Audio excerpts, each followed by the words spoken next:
Hello, everyone, and welcome to another interview of Sonic Perspectives. I'm Rodrigo, and my guest today is the guitarist, singer, teacher, and writer Rik Emmett of Triumph. Rik, thank you so much for joining us. It's my pleasure, Rodrigo. Yeah, well, the last time we spoke, it was about 2 years ago, and we discussed your compilation Diamonds. And now you have an upcoming poetry book leaning into it, right? Yes. Yeah. Well, it was written during COVID. What did that period unlock creatively for you? Well, I mean, there were a lot of things about the world that were sort of disappointing Yeah. at the time, and they continue to be. It's Mm. funny how, you write a book at a certain point in time, and then history has a way of coming back around. And, Trump had a way of coming back into office, which, all of that escapes me. But, anyways, um, yeah, I feel like because of my position in life, where I've been a guy in a rock band for a long time, Mm. I mean, principally a sort of a songwriter, guitar player guy, and come to poetry later on in my life. Um, those things obviously color, the things that I write and the things that I do. Whether we're in COVID or whether we're not. I mean, I'm always writing. I'm always being creative. So process never stops for me. And Mm. so the poetry writing, sometimes it's really just process. Sometimes it's kind of like I'm putting things in a journal or writing, Right. and in the same way that I would try to express myself on a guitar, with a guitar solo or the composition of a song, poetry is something that allows me to use words to try and find that same level of expression, the rhythms of it, the colors of it, the things that are sort of beyond the organizing of the words. Hmm. And but I think sometimes with poetry you can be a little bit more of an asshole.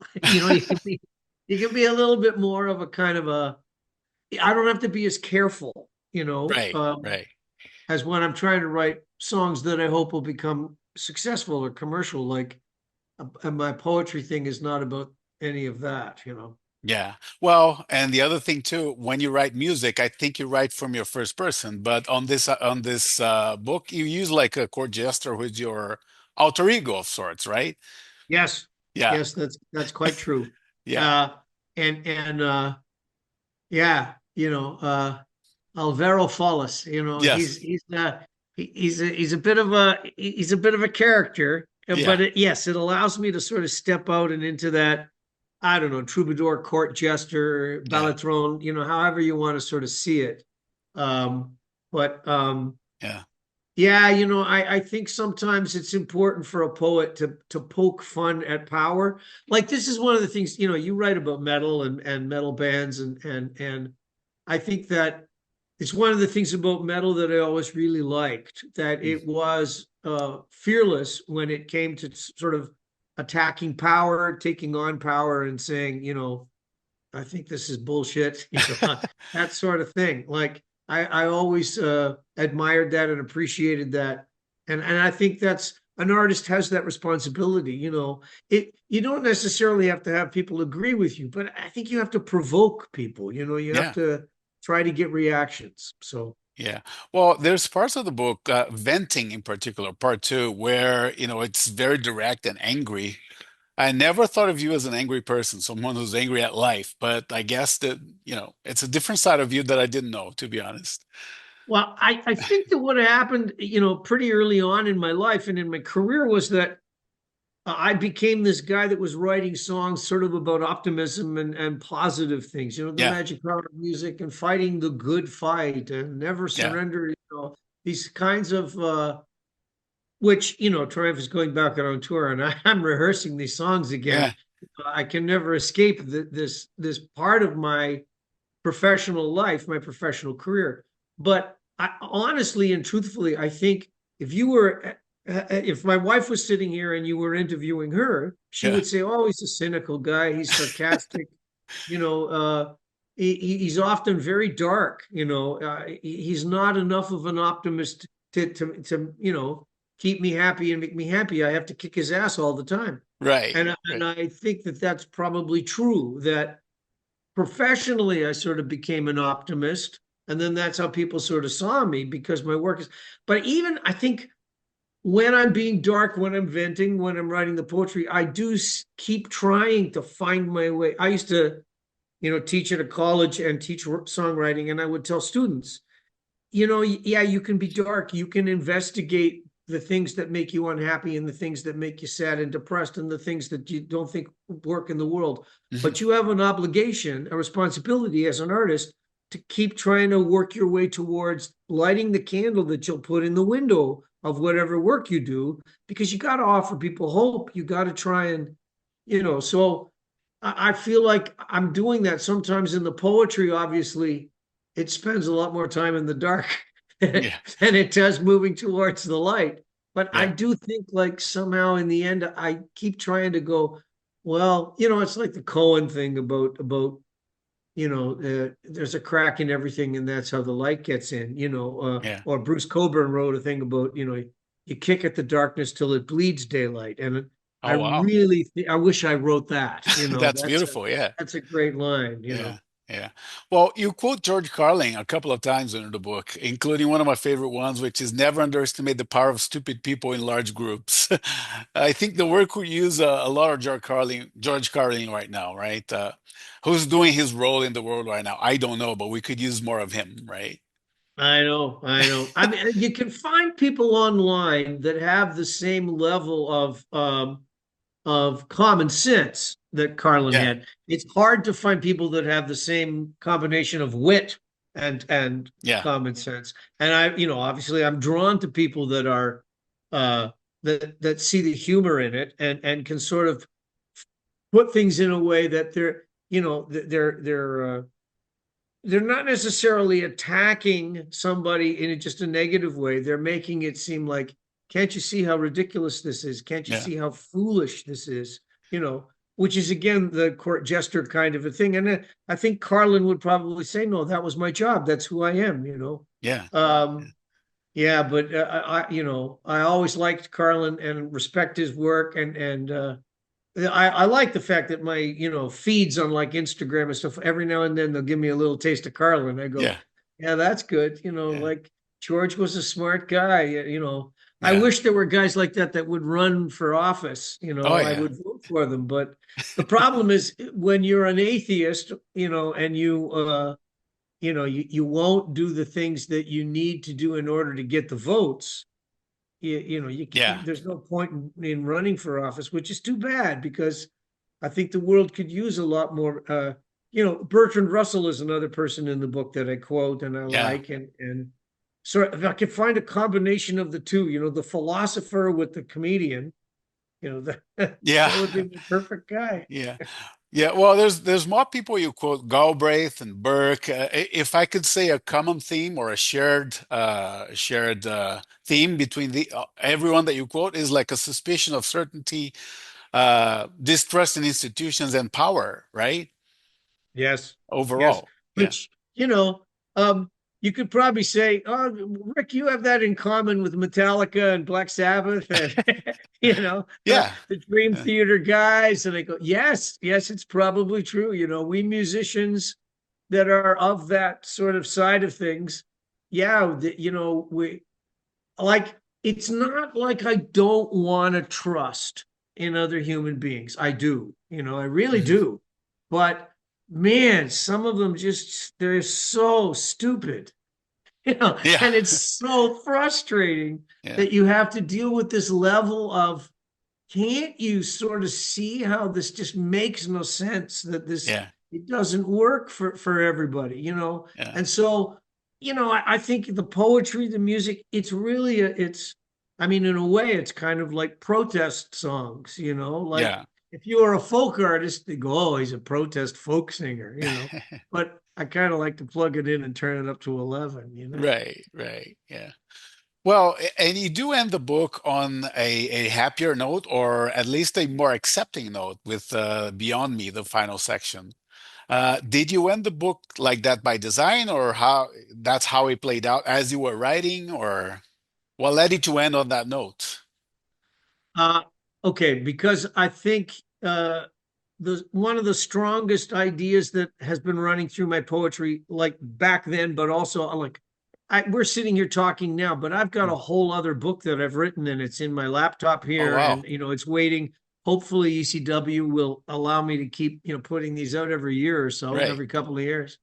Um, but humility is one of the things that I work towards and that I try to find. And I Hmm. just saw a thing today, the singer Amy Grant, and she's very Christian. She's a very religious person, Yeah. Yeah. but in the good way, in the nice way, in the way that I wish more Americans would be. And she was talking about somebody that had given her, hey, you could track, if people could track this down, your five fingers. And then it was these five things that you can remember: a speech that has five words in it, a speech that has four, three, two, one. And then Hmm. finally, the one word. What's the one word that you have to remember all the time in order to try and live a better life and be a better person to other? And the word is we, Oh, we, wow. like that. You're not doing things just for yourself. You have to be taking other people into consideration. That's the bottom line of everything. And if you could only sit at the table and take everybody into consideration, then you're going to arrive at something that's, and this is very humanist in my mind. This is the way humanists think. um, Absolutely. Yeah. so, Yeah. when I write I write all these poems, and then I'm deciding how do you organize these in a way that, people are reading them. And so the idea of chapters or sections or parts or Yeah. whatever, here's one. So it starts inside, and then slowly but surely you're working your way out to beyond me. So, like, I'm 72 years old now, and Yeah. I'm sort of in the senior years of my life. Um, and it's been a very interesting chapter so far, like really a lot of shit going on, Yeah. Yeah. which is great. I'm Yeah. really grateful for it. Yeah. But it's also a perspective thing where you're looking around and you're taking stock and you're kind of going like, whoa, uh, I don't have, in my life I had a lot of life ahead of me, but I don't anymore. Most of my life is behind me, and the path is short towards the end. And you go, Yeah. okay, so what does that perspective teach me? And then I go, well, you know what matters is what's beyond me. Hmm. um the universe, like the kinds of thoughts that you can find in the writings and the reading of Carl Sagan. Right. This idea of, so, just as American politics has turned away from science, I've started to realize, no, no, no, this is incredibly important. Biology, chemistry, physics, mathematics, these things they're so crucial to the future of humanity. Yeah. So that thinking of this. Now, I tell you all this because when I say beyond me, when I was a student back in my high school days and college days, I was no good at math. I was terrible at, physics, chemistry, these things that I realized, well, I shouldn't have been. Like, my head was in music and art. My head wasn't into these things that have proved to be, in my way of thinking now, no, these are vital. These are, I should have had more of this in my life. Yeah. But so, the things that are beyond me, you could sit down and have a conversation with someone who's got a PhD in philosophy, and most of what they're going to say is going to be beyond you. Yeah. Like, they've just been thinking on a level that you can't get there. Yeah. Um, but that matters to me now. I think, no, I wish that I had read more philosophy and spent more time trying to understand it. But you know, I Yeah. was having a good time playing rock and roll. Right. Right. Well, on to rock and roll. I mean, of course, you mentioned that Triumph's preparing a return and the new tour that's in the books.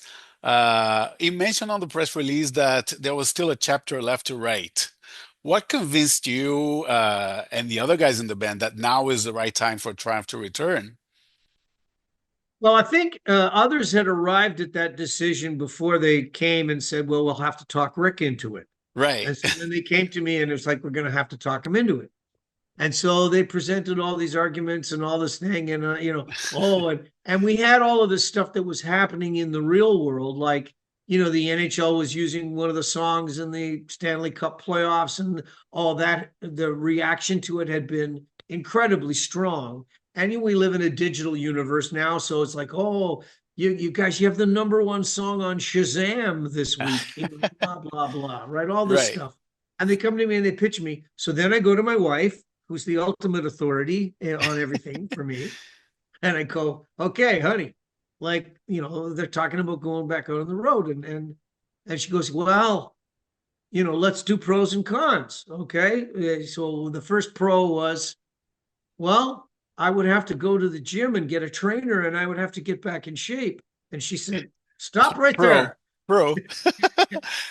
That's a good enough reason. I Yeah. don't need to hear any other reasons. That's the best reason. Why don't you just do that? Right. And so I've been going to see it. I have a personal trainer. I've been going to the gym. You know, um, like I make jokes with the guy. I go, look, I'm doing women's weights. Like 10 pounds in each hand. Woo! Right. But um, it's all good. I'm talking to you today. I had rehearsal today and yesterday with Gil, Oh the wow. drummer, and it's fun. It's fun to be back in the metalworks and working with them. And we're not very good, Come on. but we get 2 months. Right. Uh, I can remember Neil Peart once in an interview, and they Mm. said, "So you guys have been off the road for like a year, and you're back in rehearsals. Like, what's it like?" And he goes, "Oh, we're like a bad cover band version of Rush. The first couple of weeks we're lousy." I go, Yeah. "Yeah, that's the truth. Yeah. Like you start out, you go, well, there's a lot I'm gonna have to remember, but Yeah. there are some things too that are like motor memory, right? Right. It's like when I'm writing poetry, there'll be things where the words kind of form, and I write a phrase or I write a couple of lines, and then I look at them and I go, I wonder where that came from, Right. because like there's an unconscious, subconscious kind of process that occurs, and so it's kind of nice, when you're going back at music that you haven't gone at for a long time, and then you go, what did we do there? Let me listen to that back, and let's listen Right. to the old record. Let's what how did I do that passing thing? And then I listen to it and I go, huh, I complete 100% forgot, and then go, oh, but it's like you're rediscovering yourself, and you kind Yeah. of go, maybe this is what Alzheimer's is like, right? Maybe. Like Yeah. you go, everything's new again. Oh, Yeah. everything's fresh. I don't know. Yeah. I'm making fun of it, but it is an interesting and enjoyable process. Um, which is not to say that I don't get home and go, oh my God, I need a glass of wine.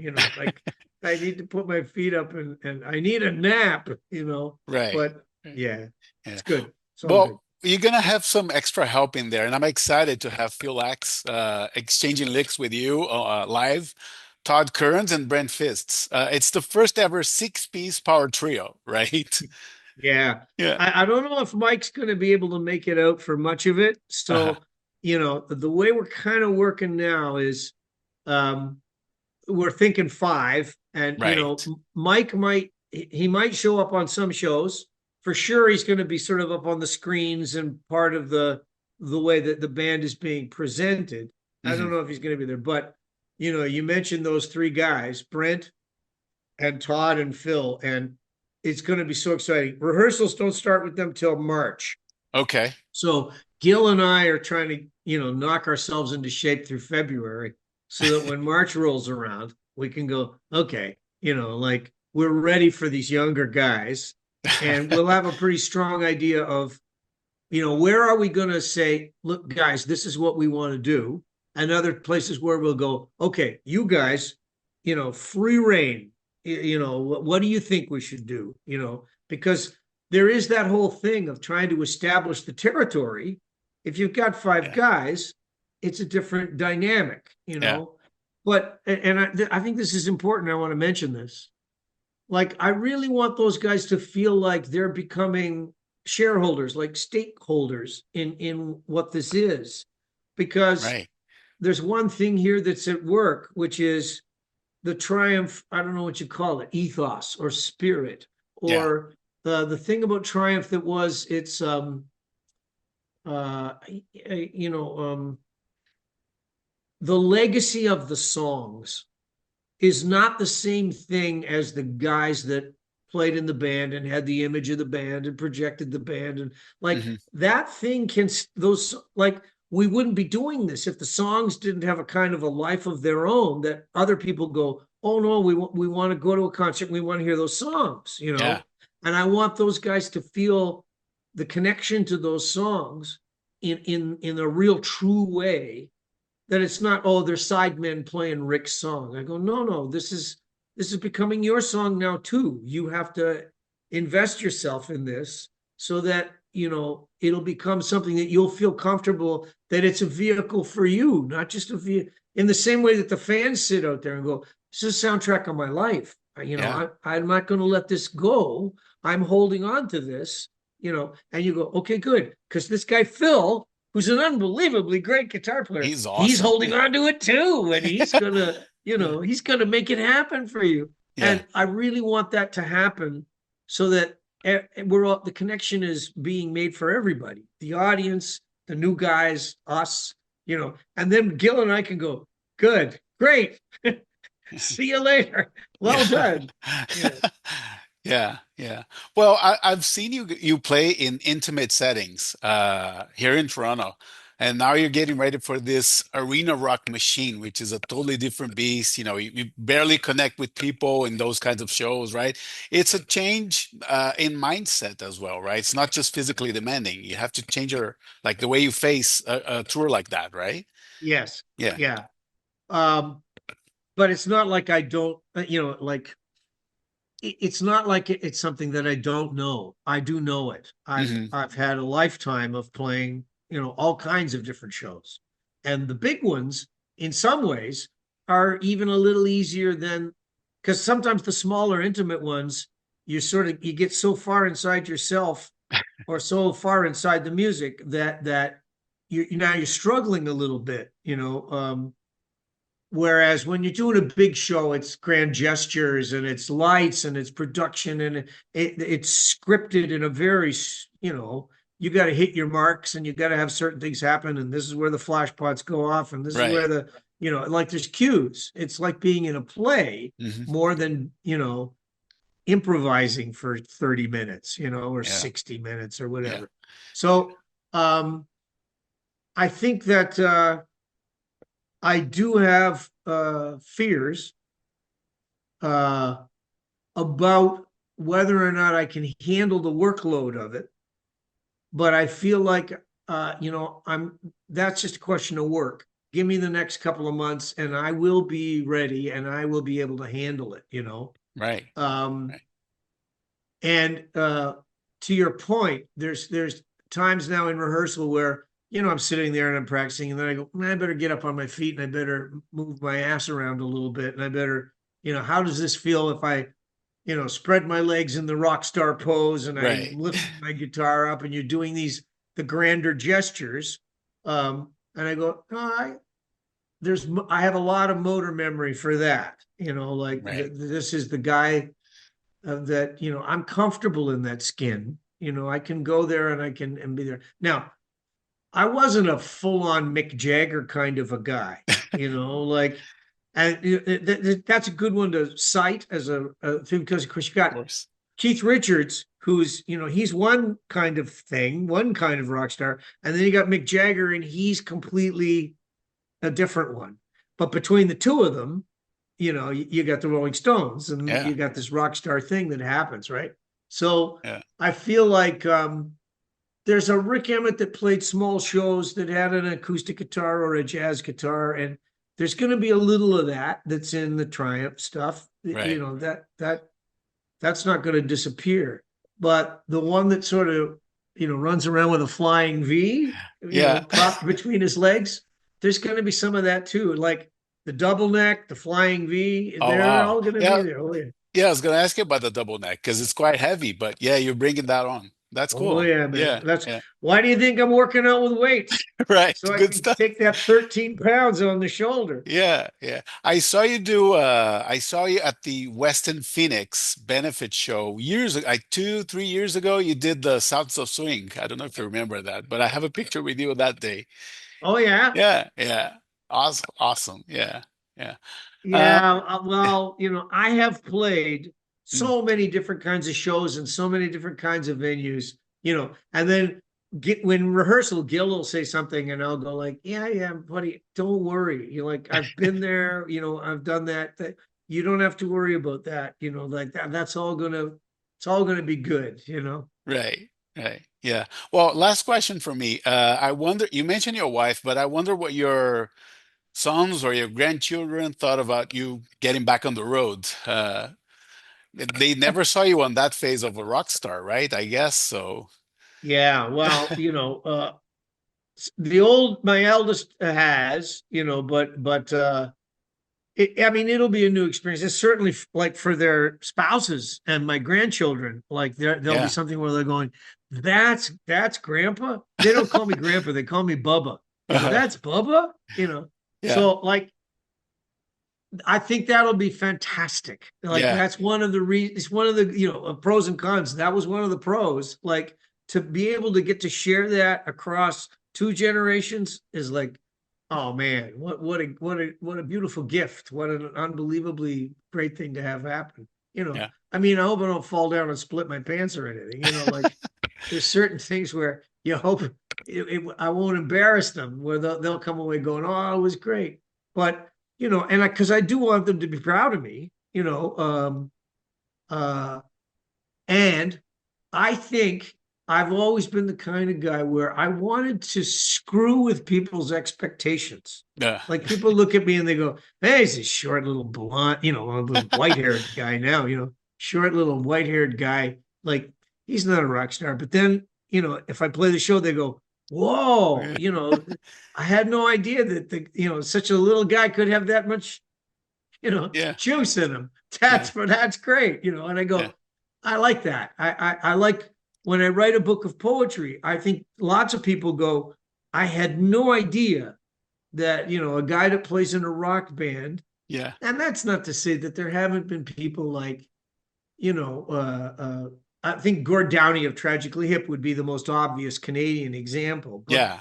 there have been poets, and I think if you go all the way back and you're thinking about poets that were like I don't know, Walt Whitman.